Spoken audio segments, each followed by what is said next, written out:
Hello दोस्तों, हम लेकर आए हैं आपके लिए 60 डे चैलेंज। हमारा 60 दिन के चैलेंज में आज तीसरा दिन है। यदि आपने अभी तक हमारा पहला डे और डे 2 नहीं देखा है तो आप अभी जाकर हमारा पहले डे 1 एंड डे 2 देखिए। उसके बाद आप देखिए डे 3। तो आज डे 3 में हम देखने वाले हैं कि इंपैरेटिव सेंटेंसेस क्या होते हैं। हम अपने 60 दिनों के चैलेंज में आपको डेली 60 दिनों तक एक लेक्चर अपलोड करेंगे और मैं आपको गारंटी दे सकता हूं कि आप यदि हमारे 60 दिनों के इस चैलेंज को पूरा कर लेते हैं तो आप एकदम फ्लुएंट इंग्लिश बोल पाएंगे। तो जैसा कि आपको पता है 60 डे चैलेंज में आज हमारा डे 3 है। दैट मीन डे 3 में हम देखने वाले हैं इंपैरेटिव सेंटेंसेस। इंपैरेटिव सेंटेंसेस क्या होते हैं, वर्ब का क्या इंपॉर्टेंट होता है।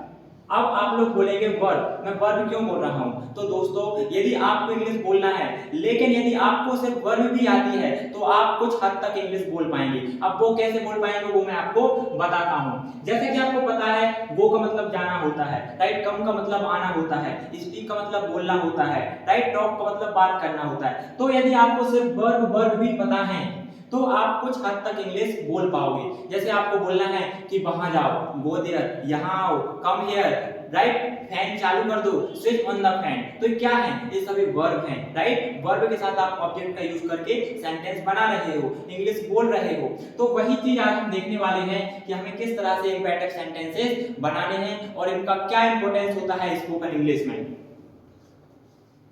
तो इंपैरेटिव सेंटेंस में हम देखने वाले हैं कि इंपैरेटिव सेंटेंस दो प्रकार के होते हैं। गाइस, इंपैरेटिव सेंटेंस का मतलब क्या होता है, पहले आप लोग ये बताइए इसका मतलब क्या होता है। तो इंपैरेटिव सेंटेंस का मतलब होता है आज्ञा सूचक शब्द। क्या होते हैं, आज्ञा सूचक वाक्य। सेंटेंस मतलब वाक्य होता है, तो आज्ञा सूचक वाक्य ये दो प्रकार के होते हैं। जो इंपैरेटिव सेंटेंस होते हैं वो कितने तरह के होते हैं, there are two type of imperative sentence. पहला होता है ऑर्डर एंड कमांड, दूसरा रिक्वेस्ट एंड एडवाइस। अब बात आती है कि ऑर्डर क्या होता है, कमांड क्या होती है, रिक्वेस्ट क्या होता है, एडवाइस क्या होती है। तो मैं आपको यदि सिंपली भाषा में बताऊं तो ऑर्डर का मतलब होता है, यदि मैं आपसे बोलूं वहां जाओ, यहां आओ, खाना खाओ, लाइट चालू करो, इंग्लिश बोलो, हिंदी बोलो, इंग्लिश में बात करो, राइट। बैठ जाओ, खड़े हो जाओ, तो ये क्या है, ये ऑर्डर है। मैं आपको ऑर्डर दे रहा हूं कि इंग्लिश में बात करो, हिंदी में बात मत करो। तो दीज आर दी ऑर्डर्स। इसी तरह से रिक्वेस्ट एंड एडवाइस होता है। रिक्वेस्ट का मतलब होता है यदि मैं आपसे बोलूं प्लीज इंग्लिश में बात करिए, प्लीज बैठ जाइए, प्लीज वहां मत जाइए, प्लीज ऐसा मत करिए, राइट। कृपया ऐसा मत करो, कृपया वैसा मत करो, कृपया वहां मत जाओ, कृपया यहाँ मत आओ, कृपया बार बार मत बोलो। तो सभी क्या है, रिक्वेस्ट है। हम किसी से रिक्वेस्ट कर रहे हैं, राइट। तो इंपैरेटिव सेंटेंस कितने प्रकार के होते हैं, there are two type of imperative sentence. First one is order and command, second is request and advice. That mean आप किसी से रिक्वेस्ट करोगे या उसको एडवाइस दोगे। पहला है order and command. That mean order and command का मतलब मैंने आपको बताया है, इसका जो स्ट्रक्चर होता है वो बहुत ही सिंपल होता है गाइस, बहुत ही सिंपल स्ट्रक्चर होता है। आप यहाँ पे देखेंगे V1 प्लस ऑब्जेक्ट। V1 क्या होता है, V1 दैट मीन होता है वर्ब। वर्ब को हम शॉर्ट में क्या बोलते हैं, राइट। यहाँ पे क्या है V1 का मतलब है वर्ब। जैसे for example go, come, speak, right. So these are the verbs. तो आपको क्या करना है, वर्ब का फर्स्ट फॉर्म यूज करना है, that is V1 plus object. Object for example pen, fan, right, chair, right, English, ये सभी क्या है आपके ऑब्जेक्ट है। यदि मैं आपसे बोलूं इंग्लिश में बोलो, स्पीक इन इंग्लिश, राइट। इस तरह से आप बनाएंगे। टॉक इन इंग्लिश, इंग्लिश में बात करो। आप एग्जांपल देखो, एग्जांपल यहाँ पे लिखा है टॉक इन इंग्लिश, इंग्लिश में बात करो, राइट। शट द डोर, दरवाजा बंद कर दो। Go to the doctor, doctor के पास जाओ। Go to the doctor, doctor के पास जाओ, राइट। गो देयर, वहां जाओ, कम हियर, यहां आओ, right. So these are the basic sentence. और इस तरह से हम सेंटेंसेस बनाते हैं। यदि आपने अभी तक हमारा डे 1 एंड डे 2 नहीं देखा है तो आप अभी जाइए और पहले डे 1 एंड डे 2 देखिए, उसके बाद में आपको डे 3 देखना है। तब जाके आप 60 दिनों के अंदर एकदम फ्लुएंट इंग्लिश बोल पाएंगे। साथ ही साथ यदि हमें नेगेटिव सेंटेंस बनाना है दोस्तों तो हम क्या करेंगे, तो नेगेटिव सेंटेंसेस बनाने के लिए हम क्या करते हैं, सिंपल उसमें डोंट का यूज करते हैं। तो हमारा जो स्ट्रक्चर बनेगा वो होगा don't plus V1 plus object. That mean आप जो सेंटेंस पहले बना रहे थे, जैसे टॉक इन इंग्लिश, इंग्लिश में बात करो। अब इसको आपको नेगेटिव में बोलना है कि इंग्लिश में बात मत करो। तो आप क्या बोलोगे, आप बोलोगे don't talk in English, English में बात मत करो, right. Don't walk with me, मेरे साथ वॉक मत करो या मेरे साथ मत चलो। डोंट फॉलो मी, मुझे फॉलो मत करो, डोंट फॉलो मी, राइट। तो पीपल से लाइक दिस कि don't follow me, right, don't go there, don't come here, don't walk on the stairs, don't run fast. तो ये सभी क्या है? These are the imperative sentence. Imperative sentence में कौन से हैं? ऑर्डर या कमांड वाले सेंटेंसेस हैं। Next example, don't talk nonsense, फालतू की बातें मत करो। ये सभी ने सेंटेंस सुना होगा, बहुत सारे लोग इसको बोलते हैं don't talk nonsense, but they don't know कि ये क्या है सेंटेंस, इसका मतलब क्या है, राइट। सब उनको मतलब पता चल जाता है लेकिन ग्रामर में नहीं पता कि कहां से आया। तो ये इंपेरेटिव सेंटेंस का ऑर्डर एंड कमांड वाला सेंटेंस है। नॉनसेंस का मतलब होता है फालतू की बात है। दूसरा तरीका, रिक्वेस्ट एंड एडवाइस। रिक्वेस्ट का मतलब होता है यदि मैं आपसे रिक्वेस्ट करूं कि कृपया बैठ जाइए, राइट, कृपया वहां जाइए, कृपया यहाँ आइए, कृपया खाना खाइए, कृपया सो जाइए, राइट, कृपया इंग्लिश में बात करो, कृपया मोबाइल चलाओ, कृपया ऐसा करो, कृपया वैसा करो। तो ये सभी क्या है? These are the request which we are doing.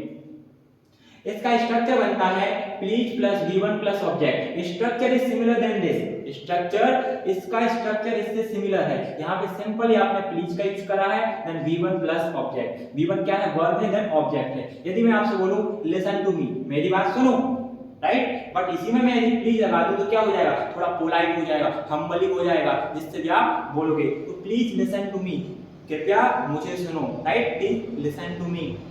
Then please help the poor, कृपया गरीबों की मदद करो। Please help the poor, that means कृपया गरीबों की मदद करो। Please talk to your father, कुछ लोग होते हैं जिनकी फाइट हो जाती है फादर से, वो बात नहीं करते हैं, तो आप उनको बोल सकते हो please talk to your father, कृपया अपने पापा से बात करो, अपने फादर से बात करो। Please talk to your brother, please talk to your mother, please talk to your teacher, please talk to your friend, right. तो आपको इस तरीके से इनको बनाना है और बोलना है। प्लीज का मतलब कृपया, talk to your father, that mean अपने टॉक का मतलब होता है बात करना। देन यदि हम बोले कि मुझे नेगेटिव बनाना है, हमें बोलना है कि आप अपने फादर से बात मत करो, आप वहां मत जाओ, आप यहाँ मत आओ, right, that mean polite way में रिक्वेस्ट के साथ बोलना है। दैट मीन आप कहीं हो सकता है एडवाइस दे रहे हो, रिक्वेस्ट कर रहे हो कि ऐसा मत करो, वैसा मत करो, तो आप कैसे बोलोगे? तो उसके लिए स्ट्रक्चर होता है please don't plus V1 plus object. That mean जो आपका स्ट्रक्चर यहाँ है, यही का यही स्ट्रक्चर सेम टू सेम यहाँ है, बट यहाँ पे आप प्लीज के बाद में क्या लगाओगे? आप यहाँ पे डोंट का यूज करोगे। Please plus don't plus V1 plus object, that mean please के बाद आप डोंट लगा दोगे, simple. Example, please don't go there, कृपया वहां मत जाओ। पहली सेंटेंस क्या था? पहली सेंटेंस था please go there, please go there, कृपया वहां जाओ। प्लीज कम हियर, कृपया यहाँ आओ। अब आपको नेगेटिव बोलना है, प्लीज डोंट गो देयर, वहां मत जाओ, दैट मीन कृपया वहां मत जाओ। प्लीज डोंट कम हियर, कृपया यहाँ मत आओ। प्लीज डोंट स्लीप, कृपया सो मत, आपको जागना है रात में, you have to awake, right. Please don't beat her, कृपया उसे मत पीटो। Please don't beat her, please don't beat her, right, please don't beat me, कृपया मुझे मत पीटो। तो इस तरह से आप सेंटेंसेस बनाओगे। इंपेरेटिव सेंटेंस कितने प्रकार के होते हैं? इंपेरेटिव सेंटेंस दो तरह के होते हैं। पहला होता है ऑर्डर एंड कमांड, दूसरा होता है एडवाइस और रिक्वेस्ट के लिए। ऑर्डर एंड कमांड सिंपल होता है, मैंने आपको बताया। ऑर्डर एंड कमांड में हमारा स्ट्रक्चर है V1 plus object, right. Then आपको कुछ एग्जांपल की बात करूं तो talk in English, shut the door, go to the doctor. Then negative में आप सिंपली डोंट का यूज करोगे और सेंटेंस आपका रेडी हो जाएगा। Example, don't walk with me, मेरे साथ मत चलो। देन रिक्वेस्ट एंड एडवाइस में क्या होता है? प्लीज लगा देते हो, सेंटेंस सेम टू सेम रहता है। Please don't go there, please go there, please come here, please speak in English, right, like this. Then negative में आप प्लीज के बाद डोंट अप्लाई कर देते हो, like please don't go there, please don't come here.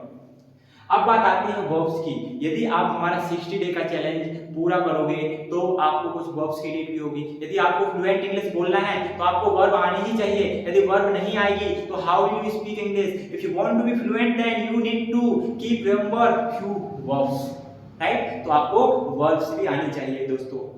तो verbs मैंने कुछ यहाँ पे लिखी है। फॉर एग्जांपल सी का क्या मतलब होता है? Do you have any idea? Okay, see का मतलब होता है देखना। क्या होता है सी? दैट मीन देखना। ड्रिंक का मतलब होता है पीना, कुछ भी हो सकता है, राइट। रन का मतलब होता है दौड़ना। If you are running then we will use that run, that mean दौड़ना।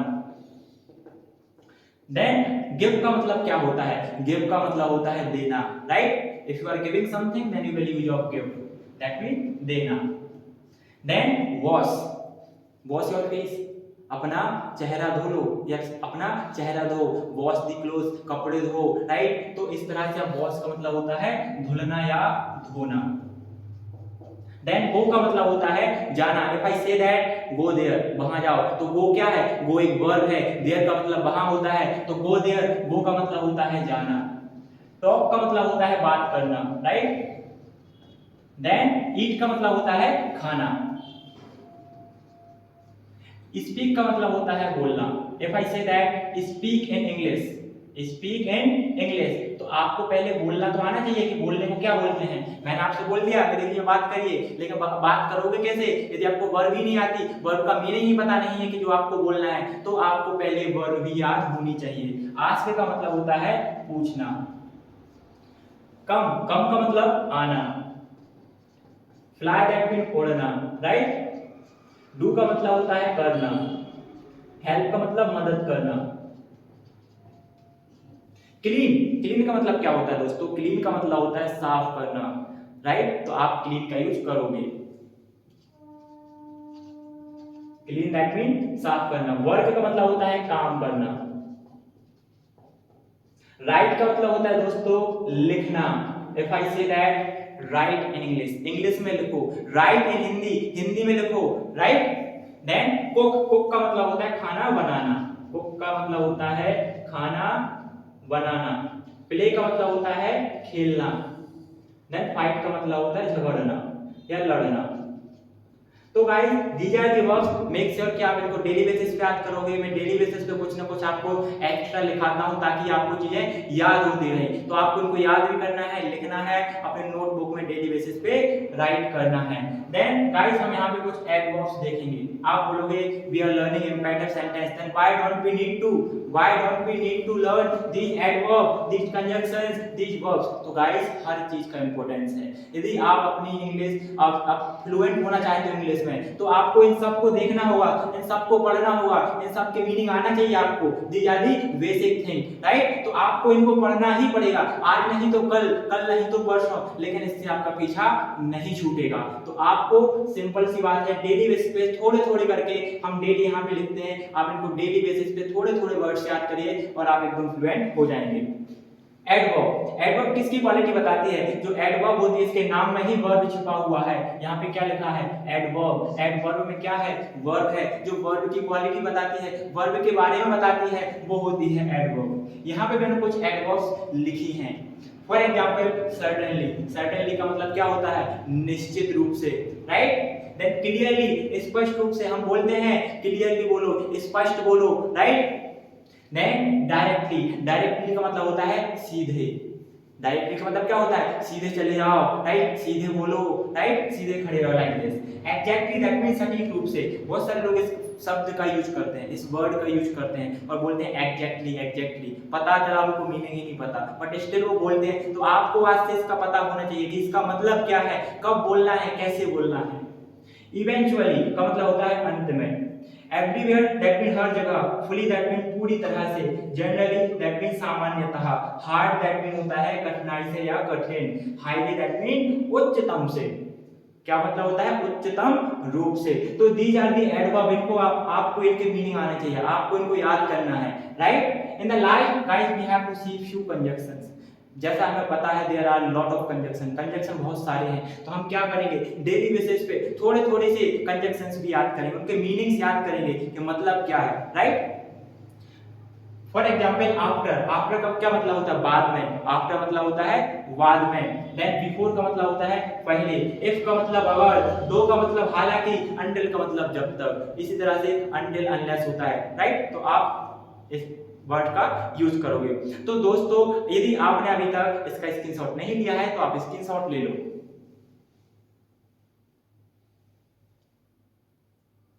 ओके, आई होप आप लोग ने इसका स्क्रीनशॉट ले लिया होगा। और दोस्तों जैसा कि आपको पता है कि हम लोग आपके लिए लेकर आए हैं 60 डे चैलेंज, दैट मीन 60 दिनों का चैलेंज। इन 60 दिनों में हम डेली एक लेक्चर आपके लिए अपलोड करेंगे और आप यदि हमारा 60 दिनों का चैलेंज पूरा कर लेते हैं तो मैं आपको गारंटी दे सकता हूं कि आप एकदम फ्लुएंट इंग्लिश बोल पाएंगे, आप घर बैठे इंग्लिश सीख सकते हैं। आपको हमारे चैनल को लेकर उसके लिए like, subscribe and bell icon पे क्लिक करके उसको प्रेस करना होगा, ताकि ताकि आपके पास उसकी नोटिफिकेशन आती रहे। तो आपको यदि बोलना है फ्लुएंट इंग्लिश तो आपको अभी हमारे चैनल को सब्सक्राइब करना होगा। साथ ही साथ हमारे यहाँ ऑनलाइन एंड ऑफलाइन दोनों तरह की क्लासेस अवेलेबल हैं। यदि आप हमारी सुपर स्पोकन इंग्लिश क्लास को ज्वाइन करना चाहते हैं तो हमारा ऑफलाइन सेंटर दमोह डिस्ट्रिक्ट के अंदर है, जो बहुत ही जल्द दैट मीन इसके कुछ बैचेस लॉन्च हो चुके हैं और कुछ बैच आने वाले हैं। और साथ ही साथ दोस्तों हम आप लोगों के लिए ऑनलाइन क्लासेस भी प्रोवाइड करते हैं। ऑनलाइन क्लासेस का मतलब क्या होता है मैं आपको 2 मिनट के अंदर बता देता हूँ। ऑनलाइन दैट मीन यदि आप जॉब करते हैं, आप बिजनेस करते हैं, आप डॉक्टर हो, आप इंजीनियर हो, जो भी हो, आपके पास टाइम नहीं है तो आप घर बैठे एक स्पेसिफिक टाइम पे आप बुक कर सकते हो कि मैं फॉर एग्जांपल नाइट में 9 to 10 क्लास अटेंड कर सकता हूं। तो हम ऑनलाइन में 2 प्रकार की क्लासेस रहती हैं, एक तो पर्सनल क्लास रहती है और एक रहती है बैच। पर्सनल क्लासेस में क्या रहता है, एक टीचर रहेगा और एक स्टूडेंट रहेगा। बैच में हो सकता है बहुत सारे बच्चे रहते हैं, 10 से 12 बच्चे हो सकते हैं। तो इस तरह से हम दोनों क्लास प्रोवाइड करते हैं। So thank you so much guys for watching this video. Thank you so much, good night.